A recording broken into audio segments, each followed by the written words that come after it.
Delhi, you're watching DD India Live, India's Voice of the World. I'm Lipakshi Khurana, coming up in the next 30 minutes. Israeli Prime Minister Benjamin Netanyahu says Israel will pursue war against Hamas to the end. Defense Minister Gallant says Hamas has lost control in Gaza. India's Commerce Minister Piyush Goyal attends investors' roundtable in US, says India an attractive investment destination for the world. The 42nd edition of India International Trade Fair 2023 is set to be inaugurated today in New Delhi. Over 3,000 exhibitors from both India and abroad to participate.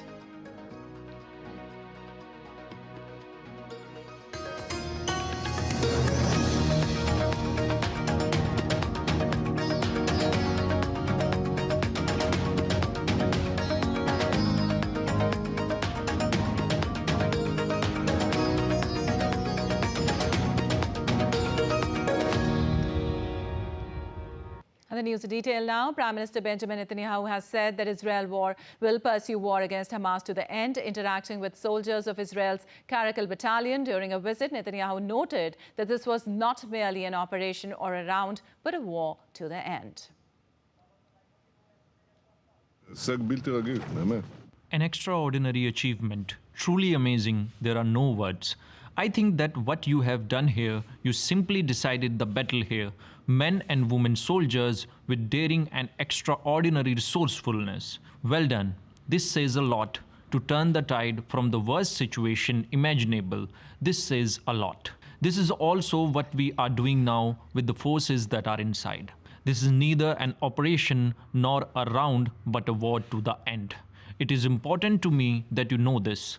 This is not lip service, but from the heart and mind. If we do not finish them, it will come back.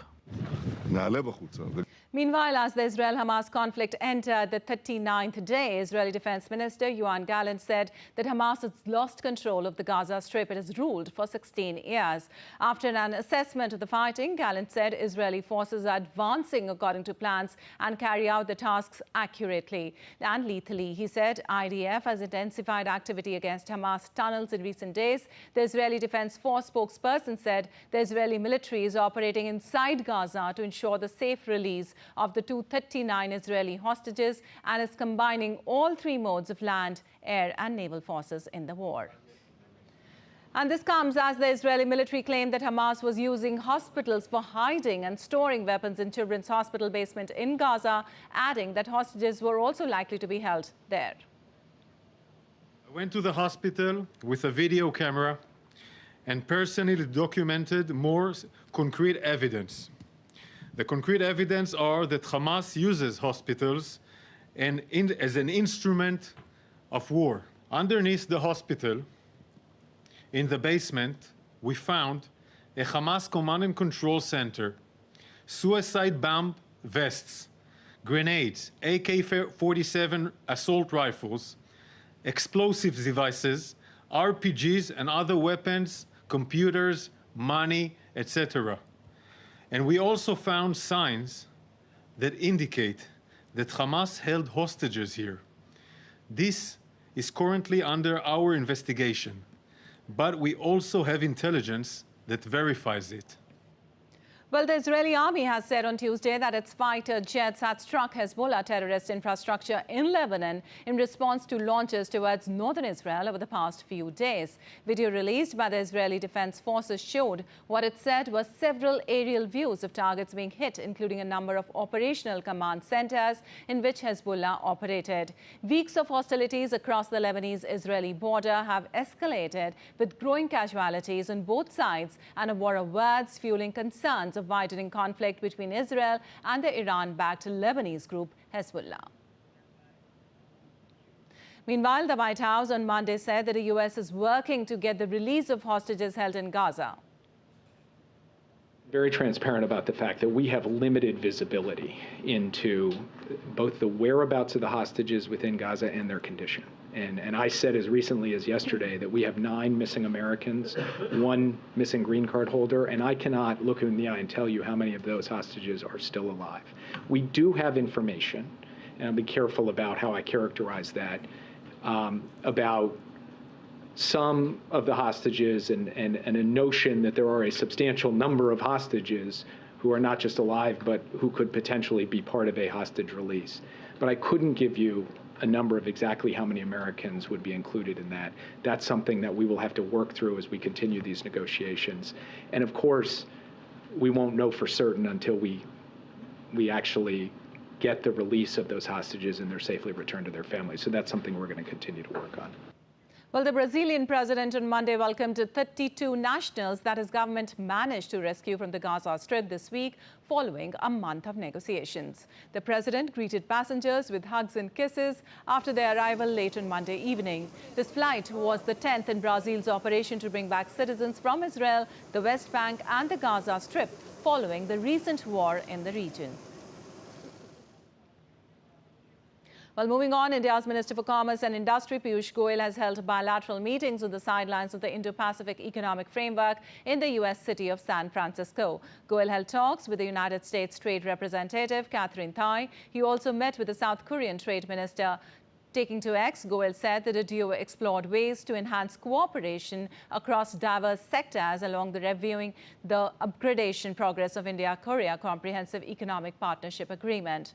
Goyal, who is on a visit to the U.S. from November 13th to 16th, has also been invited to attend the Asia-Pacific Economic Cooperation Summit in San Francisco. Well, Goyal also attended the Investors Roundtable hosted by the Consulate General of India in San Francisco and the U.S.-India Strategic Partnership. He said that India is an attractive investment destination for the world. The Indian Commerce Minister highlighted that the country offers promising opportunities for investors due to a unique combination of demographic dividend, manufacturing capabilities, and conducive business environment.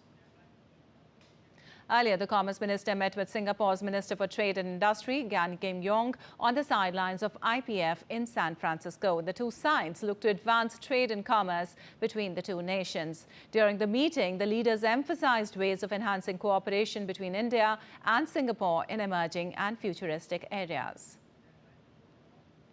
Well, U.S. electric car maker Tesla is on its way to double confidence imports from India. Indian Trade Minister Piyush Goyal visited Tesla's state-of-the-art manufacturing facility at Fremont, California on Tuesday. Minister noted the contribution of Indian engineers and finance professionals to Tesla's incredible quest to revolutionize mobility in senior roles.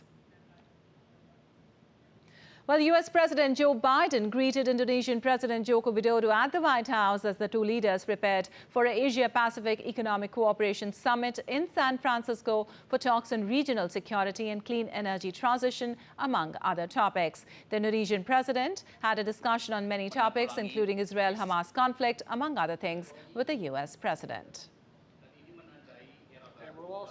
Also, U.S. Treasury Secretary Janet Yellen has said that finance ministers of Asia-Pacific Economic Cooperation countries have affirmed their interest in expanding output over a period of time. Yellen also noted that substantial progress has been made in trade talks. However, she added that the negotiations will take more time to conclude. The U.S. Treasury Secretary also pushed for funding the transition to low-carbon energy. The U.S. Supreme Court has formally adopted its first code of ethics after press reports earlier this year revealed justices accepting lavish vacations and gifts paid for by rich benefactors who often had strong political, social and religious beliefs. DD India's Tony Waterman has more.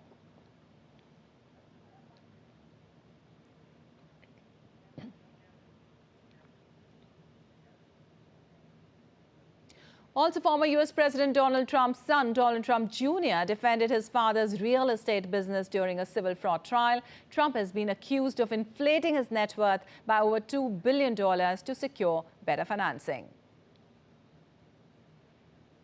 Also, the lawsuit by New York Attorney General seeks at least $250 million in damages as well as restrictions that would bar Trump and two of his sons from the state's real estate industry. Donald Trump Jr. accused the authorities of carrying out a witch hunt against his family. His father is one of President Joe Biden's main challengers in the 2024 polls. Well, the United Nations Command has vowed a response in case of an armed attack on the Korean Peninsula. Representatives of the UNC that comprises 17 countries are currently meeting in South Korea. U.S. Defense Secretary Lloyd Austin said that the UNC is concerned that China and Russia are helping North Korea expand its military capabilities. The UNC is a group of countries including the U.S., UK, Australia and Turkey, which sent troops or medical support during the 1950 to 1953 war between North and South Korea. Established in 1950, the UNC was mandated to enforce the armistice while acting as a communication channel with Pyongyang.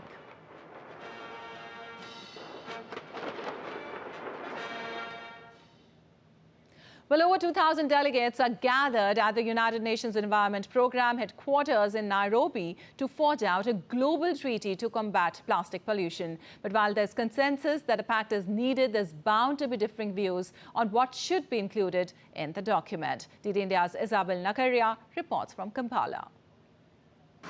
Around 60 nations are seeking rules to reduce the use and manufacture of plastics made from fossil fuels. Last year, more than 170 countries agreed to have a UN treaty to stop plastic pollution. Many environment groups have backed the idea, but plastic-producing countries, including the US, are against it. Countries like the US prefer to promote better waste management, like recycling, while less developed countries are worried the pact may affect their economies, still earning from production of plastic. The negotiations are expected to be heated as nations debate on what should make up the policy. On Saturday, hundreds held a demonstration on the streets of Nairobi to rally support on cutting down the amount of plastic produced. Environment campaigners warn plastic pollution could double in the next 20 years. Only 10% of plastic is recycled, while millions of tons are dumped in the environment, including water bodies. Isabel Nakiria in Kampala, reporting for DD India. And roads near Grindavik in Iceland were closed to the public due to a potential volcanic eruption. Almost 4,000 people were evacuated from the town, fearing molten rock could hit the coastal town and a geothermal power station. The town experienced ground shaking, road cracking and structural damage. The Reykjanes Peninsula in southern Iceland has been a hotspot for volcanic activity since March 2021, when lava fountains erupted from a fissure in the Fagradalsj volcanic system. In August 2022, a 3-week eruption occurred, followed by another in July 2021.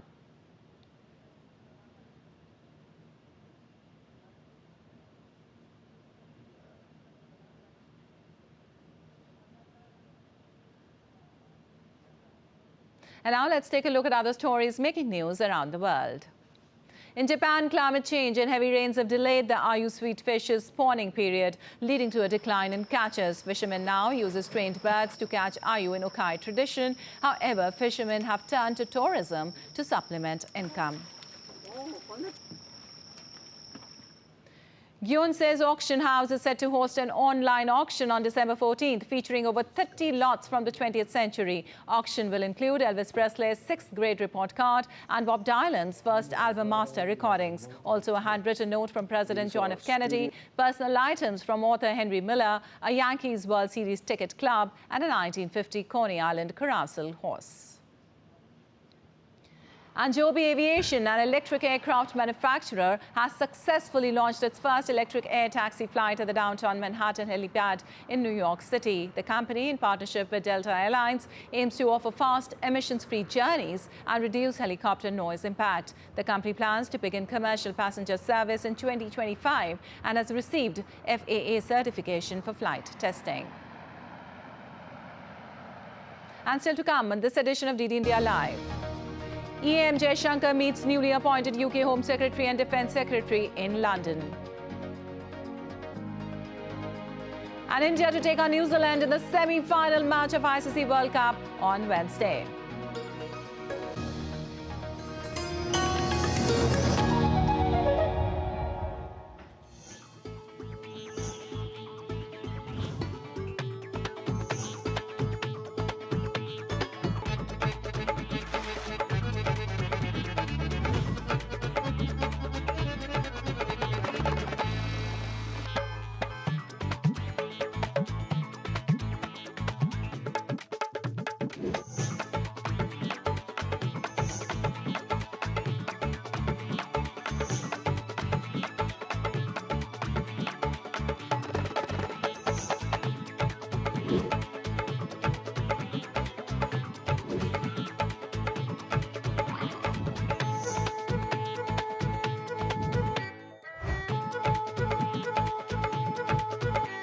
Welcome to Jaipur.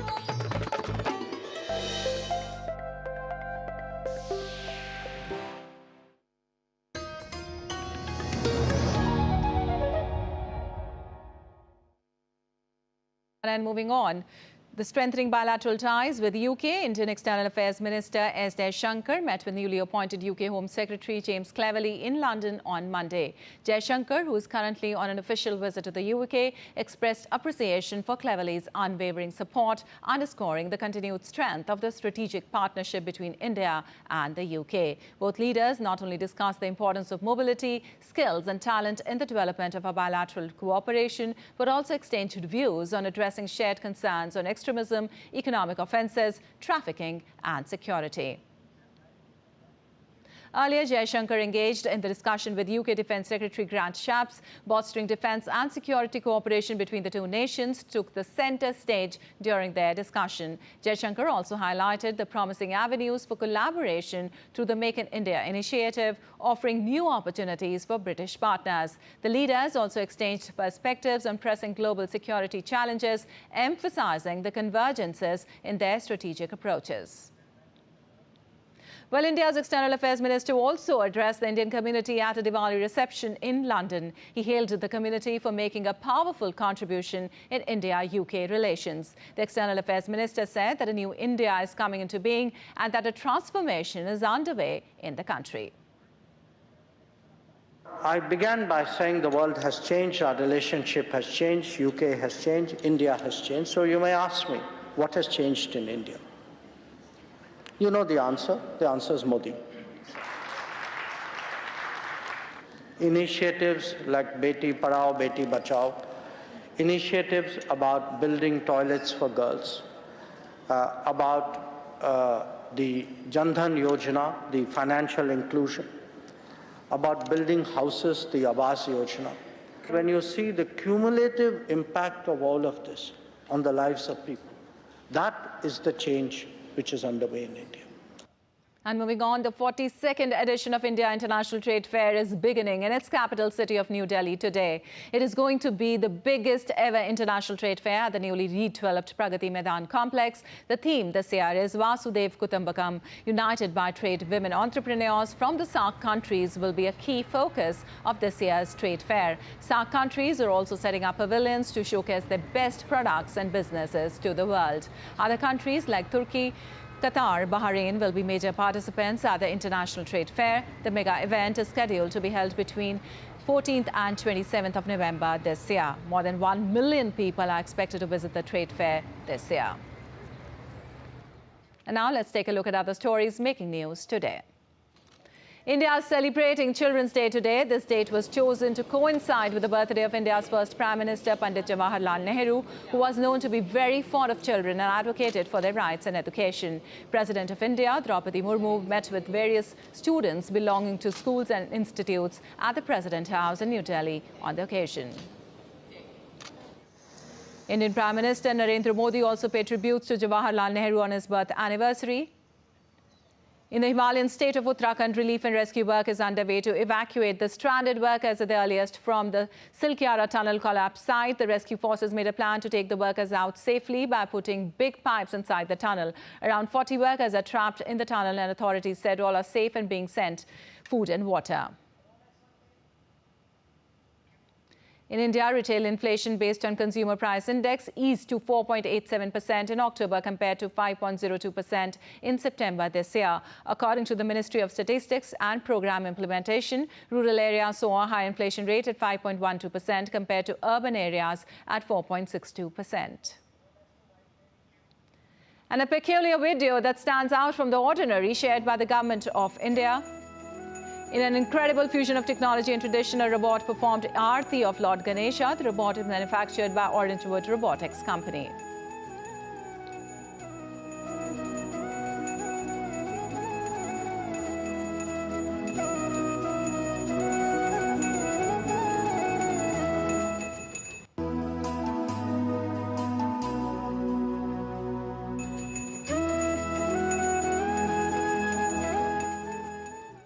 And And in sports news, India will take on New Zealand in the semi-final match of ICC World Cup on Wednesday at Wankhede Stadium in Mumbai. Team India has entered the knockout stage with a perfect record in the group stage, having emerged victorious in all 9 of its league matches. Indians are favourite to clinch the contest, but the Black Caps are no pushovers. They were runners-up in 2015 and 2019. On the other hand, New Zealand made it to the last 4 by winning 5 out of the 9 matches. They managed to overcome a 4-match losing streak. The Kiwis had suffered a big blow ahead of the match as their frontline pacer Matt Henry has been ruled out due to injury. Though in this edition, India defeated New Zealand in the group stage, but in 2019, the Kiwis trounced men in blue in the semi-finals. And let us now look at the match officials for the first semi-finals between India and New Zealand.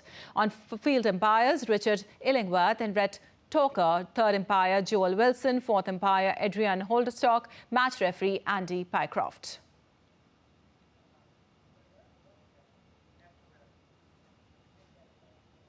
And World Diabetes Day is celebrated every year on the 14th of November, and the day is an opportunity to raise awareness about diabetes as a global public health issue and decide the strategies as to what needs to be done collectively and individually for better prevention, diagnosis and management of the condition.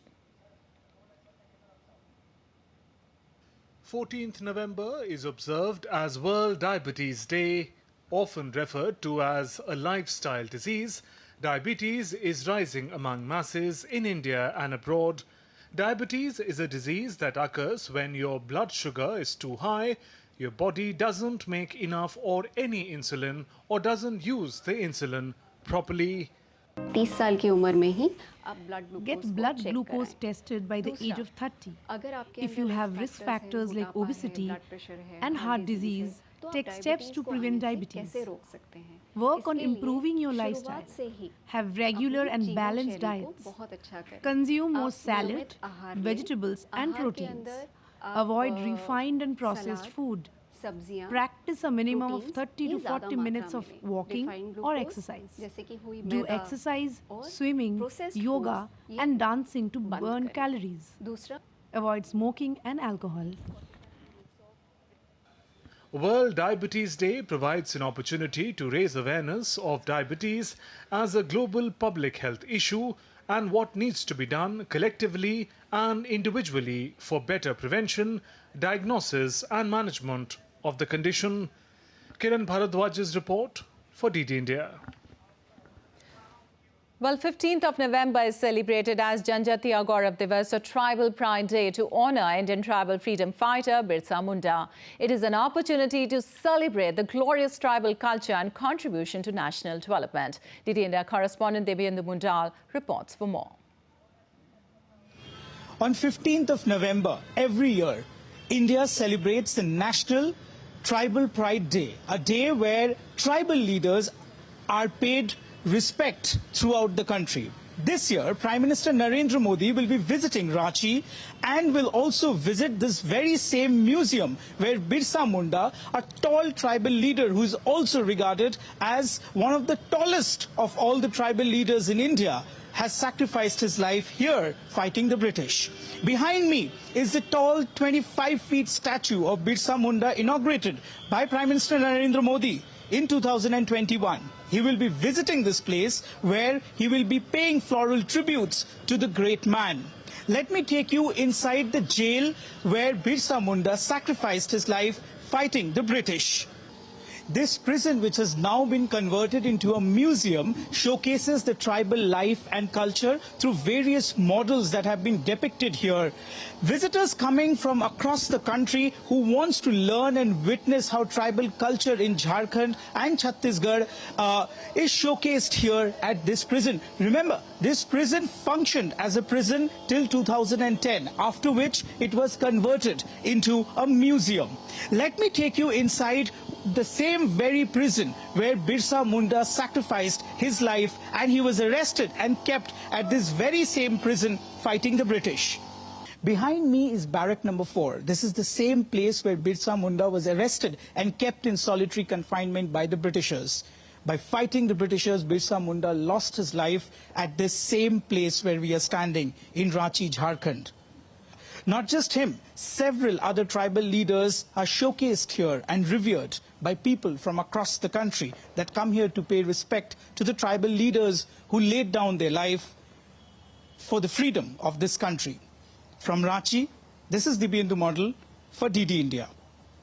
Well, that's all for this edition of DD India Live, but let us know your thoughts on the news of the day. You can connect with us on Facebook X, formerly known as Twitter, and Instagram. We'll be back with more news as it breaks here on DD India. I'm Lipakshi Khurana from all of us here in Delhi. Thanks for watching DD India Live.